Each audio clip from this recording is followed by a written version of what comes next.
Thank you so much, and requesting Pawan Kalyan garu to please speak.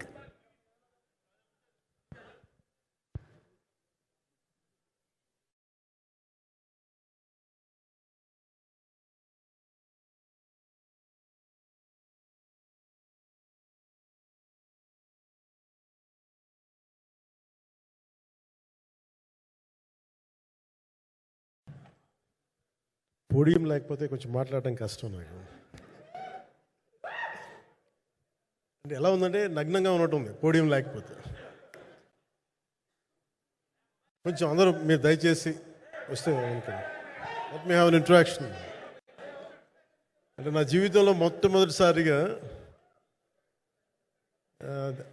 అంటే ఎప్పుడు చేశాను ఇంత, నాకు పొలిటికల్ ఇంటరాక్షన్ చేశాను కానీ మీడియా మిత్రులతోటి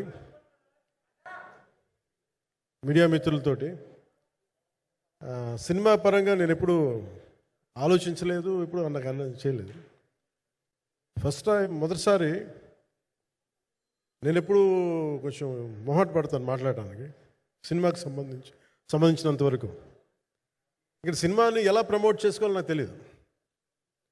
పని చేయడం తెలుసు తప్ప దీన్ని అంటే మనం ఇంత చేసామని చెప్పడం ఎప్పుడు నాకు కొంచెం ఎబ్బెట్టుగాను ఇబ్బందిగా ఉంటుంది. నేను చాలా యాక్సిడెంటల్ యాక్టర్ అండ్ ఇంకా గత్యంతరం లేక టెక్నీషియన్ అయిన వాడిని. నాకు నచ్చే సన్నివేశాలు, నచ్చే సినిమాలు చేసుకోవడానికి. ఆ పరిస్థితుల్లో ఇది నా మొదటి ఇంటరాక్షన్. ఇది నా కూర్చోండి.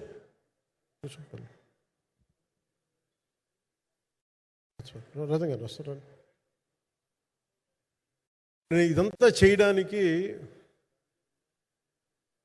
మీడియా మాట్లాడడానికి ఇదేదో నాకు పొగరు అహంకారం ఏం కాదు.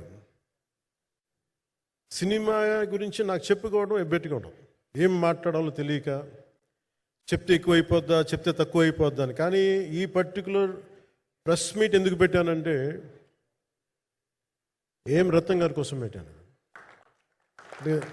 అంటే సినిమా బతకాలి అంటే ఈవినింగ్ ఆడియో ఫంక్షన్ పెట్టుకొని మళ్ళీ ప్రెస్ మీట్ దేనికంటే మళ్ళీ నాకు మీతో ఇంటరాక్ట్ అయ్యే అవసరం ఫంక్షన్ తర్వాత ఉండకపోవచ్చేమో అని చెప్పేసి అదొకటి మేజర్ ఒక ఇది కన్సర్న్. అదొకటి. అంటే రత్నం గారు అంటే ఈవినింగ్ చెప్దాం అనుకున్నా, బట్ స్టిల్ ఇప్పుడే చెప్పేస్తున్నాను ఈ మాట.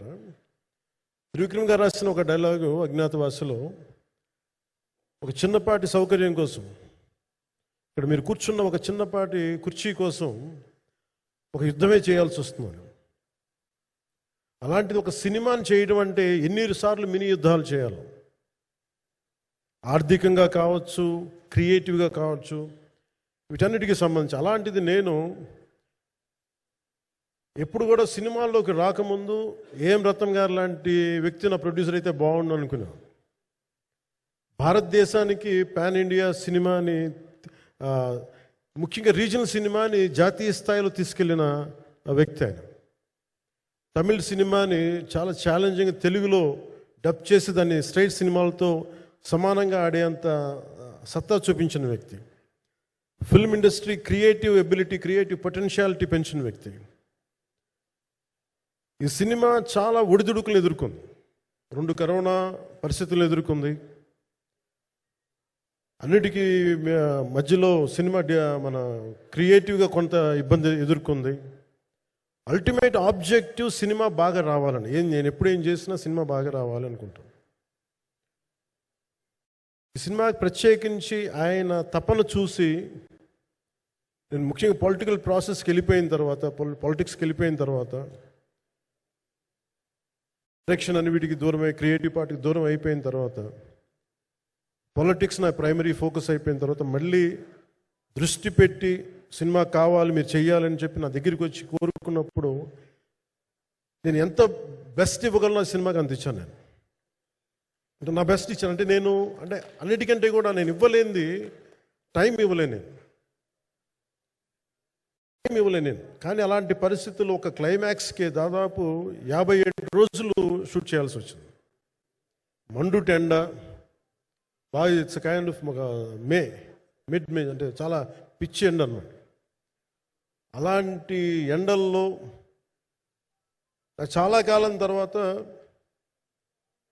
నాకు మార్షల్ ఆర్ట్స్, నేను ఎప్పుడో నేర్చుకున్న మార్షల్ ఆర్ట్స్, ఒక ఎస్క్రీమా కానీ ఊషు కానీ, నేను నేర్చుకున్న సెల్ఫ్ డిఫెన్స్ టెక్నిక్స్ కానీ, యుఎస్లో నేను ఒక వర్క్షాప్ చేసిన జీత్ కండో ఇవి కానీ, ఇవన్నీ ఈ సినిమాకి నాకు పనికి వచ్చినాయి. నాకు వీళ్ళతో డిఫరెంట్ కొరియోగ్రాఫర్స్తో కూర్చొని ప్రత్యేకించి క్లైమాక్స్ పార్ట్ ఇది అందరికీ ఇన్స్పైర్ చేసింది. మన స్థూలంగా చెప్పాలి అంటే, ఒక క్లుప్తంగా చెప్పాలి అంటే, ఈ సినిమాకి ఇదే ఆయువు పట్టింది. ఈ ఫస్ట్ పార్ట్కి ఎక్కడో కొల్లూరు నుంచి, మన కృష్ణానది తీరం కొల్లూరు, విజయవాడ సమీపంలో ఉన్న కొల్లూరు ప్రాంతం నుంచి దొరికిన ఒక కోహినూరు వజ్రం నుంచి అది ఎటు మన గోల్కొండ రాజుల దాకా వచ్చింది, మన హైదరాబాద్ సుల్తాన్ల దాకా ఎలా వచ్చింది, దీని ట్రావెల్ ఇటు వెళ్ళింది. ఇవన్నీ జరిగినప్పుడు దీని నేపథ్యంలో జరిగే కథ ఇది. ముఖ్యంగా ఈ ఫౌండేషనల్ వర్క్ చేసిన వ్యక్తి క్రిష్ జాగర్లమూడి గారు చాలా హై కాన్సెప్ట్తో పట్టుకొచ్చారు దీన్ని. ఆయనను రత్నం గారు నా దగ్గరికి వచ్చినప్పుడు చాలా బాగా నచ్చి వెంటనే చేశాను. చేసిన తర్వాత ఒక్కొక్కటి కరోనా నిజంగా ఇంపాక్ట్ వచ్చింది.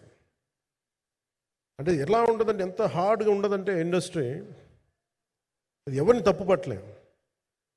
ఒకప్పుడు ఆయన వెంట చుట్టిన నిర్మాతలు, ఆయన వెంట తిరిగిన డిస్ట్రిబ్యూటర్స్, హీరోస్, అందరికి అలాంటి వాళ్ళకి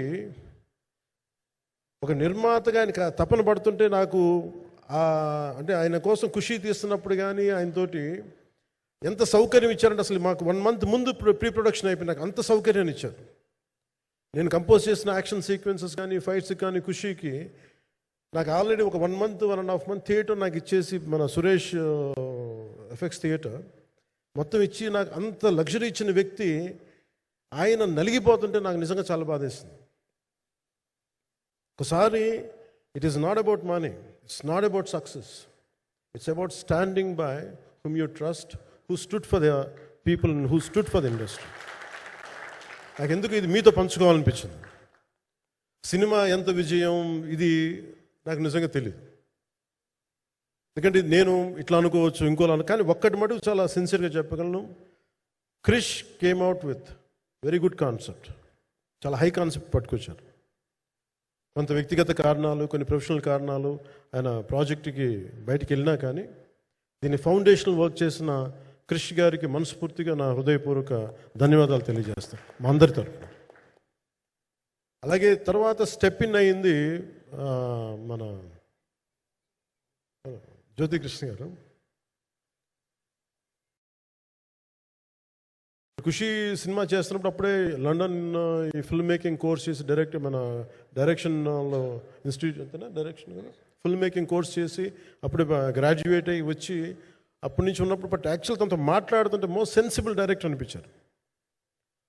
ఈ ఒక టైంలో ఏమనిపించిందంటే, బయట ఉన్న మాటలు కానీ అసలు సినిమా వస్తుందా లేదా బయటికి అని ఉండేది.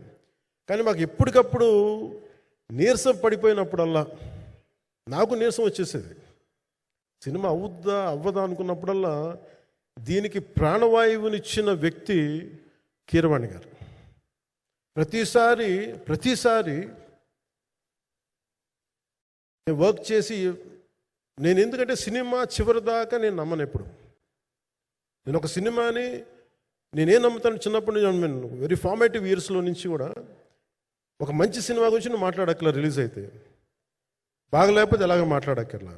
అందుకే నేను ఎప్పుడు సినిమా క్వాలిటీ మీద దృష్టి పెడతాను తప్ప ఇంక మిగతా వాటి మీద మాట్లాడను. అందుకే నాకు ఎప్పుడు ఈ మాట్లాడటం అనే దాని మీద ఎప్పుడు దృష్టి పెట్టలేం. కానీ ఫస్ట్ టైం ఈ సినిమాకి చాలా అవసరం అనిపించింది. ఎందుకంటే ఒక నిర్మాతలు కనుమరుగవుతున్న ఈ సమయంలో ఒక బలమైన సినిమా తీసి ఒడిదుడుకుల్ని తట్టుకోగలిగి ఒక నిర్మాత కనుమరుగవ్వకూడదు. ఆయన పక్కన ఏది ఉండాలని, అండగా ఉండాలని చెప్పేసి నేను అన్నీ వదిలి, ఇంత బిజీ షెడ్యూల్స్ అన్నీ వదిలేసి, ఒకవైపు నన్ను నా ప్రత్యర్థులు తిడుతున్నా కానీ, సినిమాలకి వెళ్ళిపోయిన తిడుతున్నా కానీ, ఇదేంటంటే నాకు అన్నం పెట్టింది ఇది, నాకు నా సినిమా పరిశ్రమ.